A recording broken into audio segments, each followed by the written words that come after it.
Hello, beautiful souls. Welcome back to my channel, the space where we share stories, support, and strength on the journey through grief and healing in widowhood.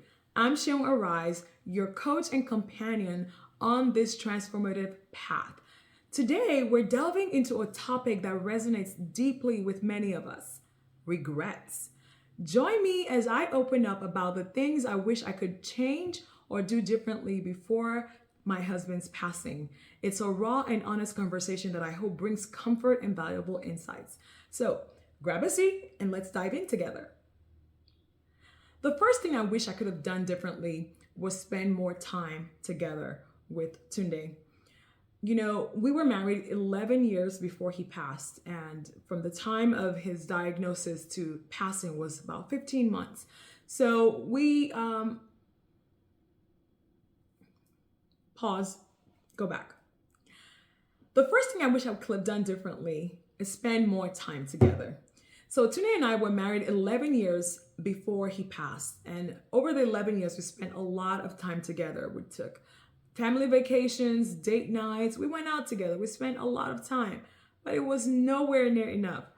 Even in his last couple of years, especially during chemo days when he would go every 2 weeks for treatment, we would spend the entire day together. Like, literally, we would drop the kids off at school, go off to the hospital, pick them up at the end of the day, and that was it. So the entire, 8 hours, 9 hours every 2 weeks we spent together as he was going through all the doctor's appointments and treatments and such. But it was still not enough. One thing that really comes to mind, I think one experience that really drives this home for me was an encounter we had with an oncologist. So about 6 months or so before Tunde passed, when his treatment at that time was not working and his doctor was going to change course, I decided, well, let's go ahead and see another specialist. Let's get a second opinion from a provider, a specialist that I send some of my patients to. So we went in to go see her. She's an amazing physician, very empathetic. She's great at what she does. So I was like, why not? Let's go. So we went, and when she walked in, she was like, I reviewed your chart. I reviewed everything. It looks to me like your doctor is he's exactly right, doing what should be done. And he's right. There are really no other options. And she said, what I really recommend you do is that you quit your job and you spend time with your family because you don't have much time left. At that time, I was like, whoa. When I heard that, I was like, oh my gosh, this isn't what we came here for.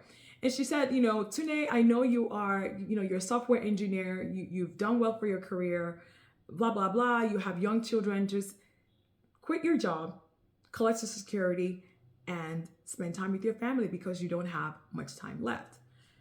I was not happy. Of course, I was not happy to hear that. I actually despised her in that very moment because we came to you for hope and you're telling us there's no hope here. Just go home and spend time together with your family because you don't know when your number is going to be called, and it's about to be called, right? So that was not what we were looking for. But in hindsight, I wish we had listened. I remember Tunde walking out of that doctor's office and saying, I don't like her. I don't ever want to go back to that place. And I understand, and I totally agree. And we never went back. But in hindsight, I wish we had listened. Our children were ages 4 and 2. My daughter was 2 and my daughter was 4 and my son was 2 when Tunde passed. Of course, my daughter had more time. She was 2 years old when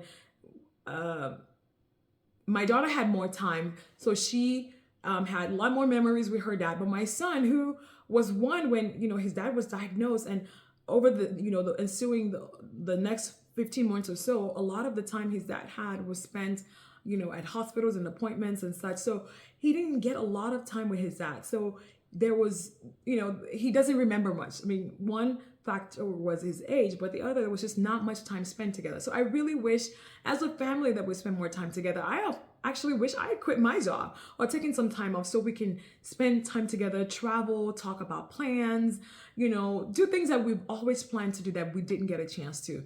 So, like they always say, time is the biggest asset. And if you waste it or you lose it, you never get it back. So that's one thing I wish I had done differently, or I could go back in time and change. The second thing I wish I could have done differently was get a will. Get a will and advance directives before Tunde passed. So I'm a medical provider, and usually once a year, when I see my patients at least once a year for their physicals, I'm recommending make sure you have a will and an advance directive, especially if, for patients who are 18 and above, especially when you have kids and all those things. Definitely get a will. But I did not.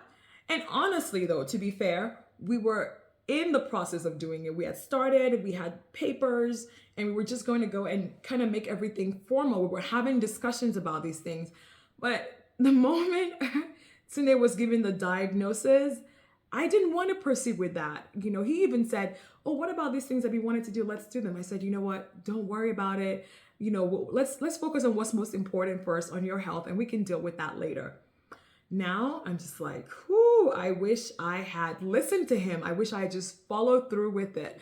But to be fair, I was really looking out for him. I didn't want him to go through that process because I felt it would affect his faith, right? He would just be looking at this document and saying, hey, he's pretty much gone, just planning out what happens after he passes. And that's why I didn't do it. But I wish I had gone back and we could have done it. It would have saved me so much headache.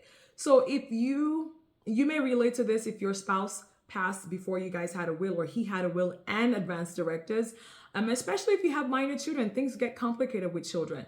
And for those of you that don't know, a will is different from an advance directive. They're both legal documents, but a will is essentially, or some people call it, last will and testament. It's a legal document that outlines your wishes regarding the distribution of your assets, your property, and the care of your minor children in the event of death.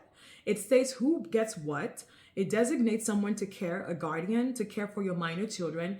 And it also prevents potential family disputes over inheritance. Nobody wants that. And it's very, it's very easy these days to get a will.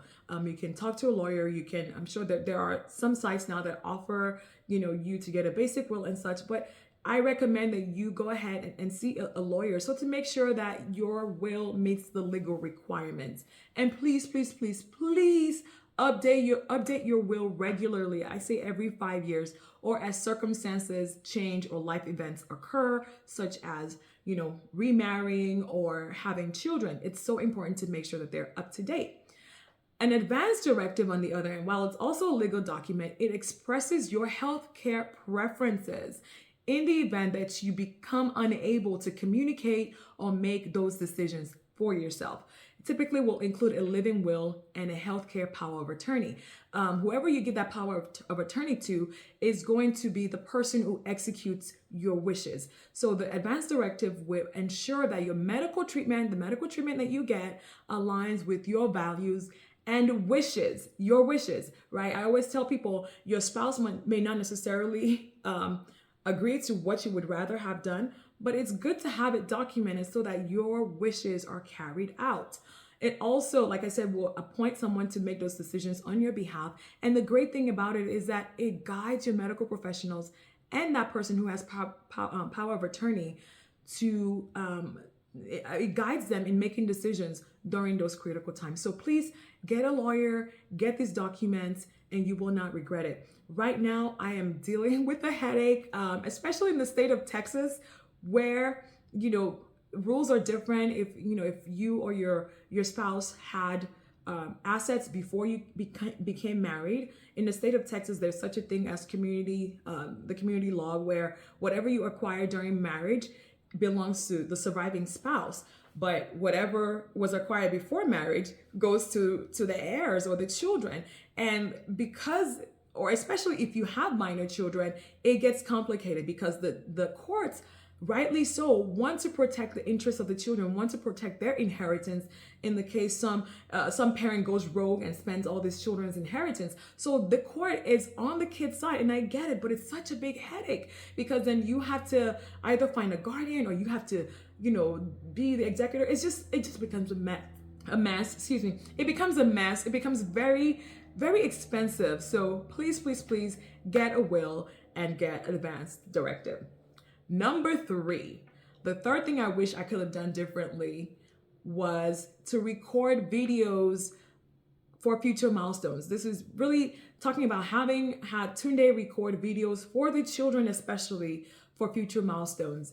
Tunde was always looking forward to when our daughter turned 5 so that he could teach her how to code. He was looking forward to that. Unfortunately, he didn't get to. And I wish that he had recorded something for birthdays, right? When they're becoming teenagers, growing into young men and women, when they're celebrating 21st birthday, when they're graduating from high school and college and university. And for when they're getting married, right? Because, fathers always walk the daughters down the aisle. And sometimes I even get teary now thinking about it, like, whew, he's not going to be there. But it will have been great to capture him saying the things he will have wanted said to her at that time, when that time comes in her life. But I didn't do that. Yeah, there were so many things, happening, so many things to be done. And again, this was one of those things where it didn't even cross my mind, to be honest with you, but I really wish we had it. Of course, we had over the 11 years that we had together, and when we were giving birth to our children, we talked about how we would want them raised. We shared, the things that we would like done, how we'd want them to grow up. Should anything happen to us, we kind of talked about those, but it's different when you actually have records so the kids can look back at. My kids recently, when I think his last birthday, we were kind of sharing with one another, and my daughter goes, I don't even remember what daddy sounded like. And that kind of broke my heart a little bit. But fortunately, I was able to pull up my phone thanks to iCloud. I was able to retrieve the videos that he had recorded with her, where he was singing for her, where he made up a song for her. And so that was really, for her, that was very helpful. It really made her day to say, oh, here's my dad singing to me. I remember his voice. But I wish I had done that for my son. I wish I had done more videos to help in those special times. All right, number 4. This is probably my biggest regret in the entire this actually involves my biggest regret, the only regret we had in the entire 11 years we were married. My number 4 thing I wish I could have done differently was to revisit past conflict, right? Unresolved conflict. This is so huge. What the specific incident was once about, I don't know, 2 years before he passed, maybe 3 years before, 2.5 years, 3 years before he passed. We went on vacation to a really nice resort in Mexico. It was beautiful, exclusive resort. We had a private villa. We were there for about 4 days or so. And it was supposed to be awesome. It was supposed to be amazing. The second day of the trip, we got into a fight. I don't even remember. The sad thing is, I don't even remember what the fight was about. It was probably something so insignificant. But we allowed that fight to fester. We allowed it to just spoil like our experience, right? We didn't really enjoy the villa. We had this entire place to ourselves with pools and all these things that we didn't get to enjoy. And interesting thing was, we made up on the way back home at the airport. And we even said, oh, we wish, we're going to make sure we go back there and recreate the experience we should have had, right? But unfortunately, we didn't get that. We didn't get the opportunity to do that. We don't get time back. So I wish we had not fought. I wish we had created memories instead of fighting, created good memories instead of fighting. And Tune always says that, don't fight, create good memories. So those are my 4 biggest regrets, my 4 things I wish I could have done differently or things I could have changed. What are your regrets? What are the things that you wish you could have done differently before your spouse passed, or the lessons that you learned over the years? I would like to know. So please share those regrets and lessons down in the comments below. So as we conclude our conversation today, I really want to extend my deepest gratitude for joining me on this journey.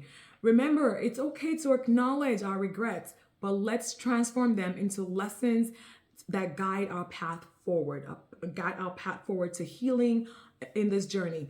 If you found this video helpful, don't forget to hit the like button, share it with those who might benefit from it, and subscribe for more uplifting content. Your stories matter, and our community is here to support you.